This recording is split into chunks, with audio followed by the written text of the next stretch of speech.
Kwenye uwekezaji coordination ndio hakuna. Anaweza akaja mwekezaji akaenda TISEZA pale akapokelewa vizuri, anahitaji maji ataenda wizara ya maji, akihitaji nishati inabidi aende kwenye wizara ya nishati. There is no proper coordination, na wakati mwingine inapelekea mwekezaji anakata tamaa na kuondoka, anasema hapana. Changamoto ni nyingi. Mheshimiwa Mwenyekiti, mimi nitakupa mfano halisi kwa ndugu zangu wa Mtwara pia. Mwekezaji anataka gesi ajenge kiwanda cha mbolea, gesi inatoka Mtwara, inapita kwenye baraza letu, lakini hatupati fursa huyo mwekezaji aweze kupewa gesi.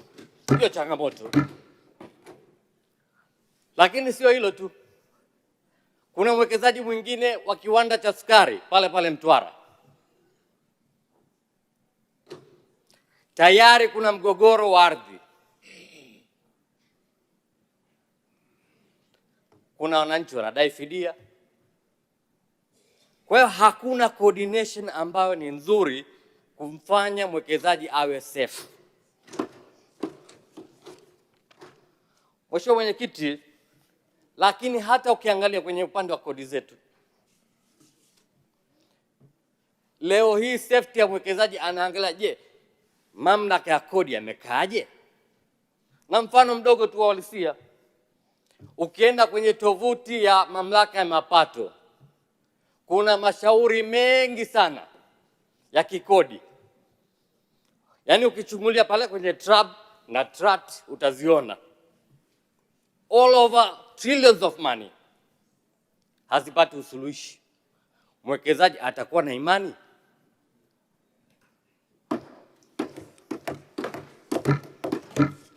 Mheshimiwa Mwenyekiti, nije kwenye deni la serikali 2025-26. Nilikuwa nasoma annual borrowing plan ya serikali yetu. 14.95 trillion kwa mwaka wa fedha uliopita ambao ndio unakaribia kuisha.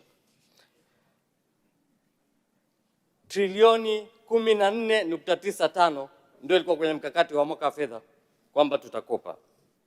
75% ya fedha hizo ni fedha za kigeni. Mheshimiwa Mwenyekiti, kwa hali ambayo inayoelekea ya uchumi ya nchi, tunatarajia kwamba patakuwa na mfumuko wa bei. Na ukiangalia hata takwimu ya Machi ya NBS, National Consumer Price Index, ambayo ni 3.2, inaonyesha dhahiri kabisa. Leo hii ukisoma ile taarifa utaiona viazi vimeongezeka kwa 8.2%. Utaangalia mchele umeongezeka kwa 2.6%. Lakini kiangalizo sasa, Mheshimiwa Mwenyekiti, kwa hali ambayo tunaenda, sarafu ya Tanzania itashuka thamani, maana rate ya dola itapanda, na italeta effect gani? Kwamba deni ambalo tulilolikopa litatugharimu kwenye kurudisha. Mathalani umechukua bilioni 1 au tuseme dola milioni 1 ambayo ni 2.6 billion.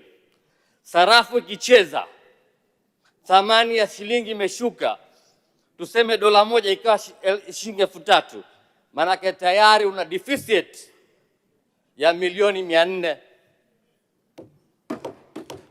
Sasa milioni 400 unatoa wapi? Ndio utaanza kuchukua fedha zile zote ambazo umeziweka kwenye mipango kwenda kulipa deni hilo.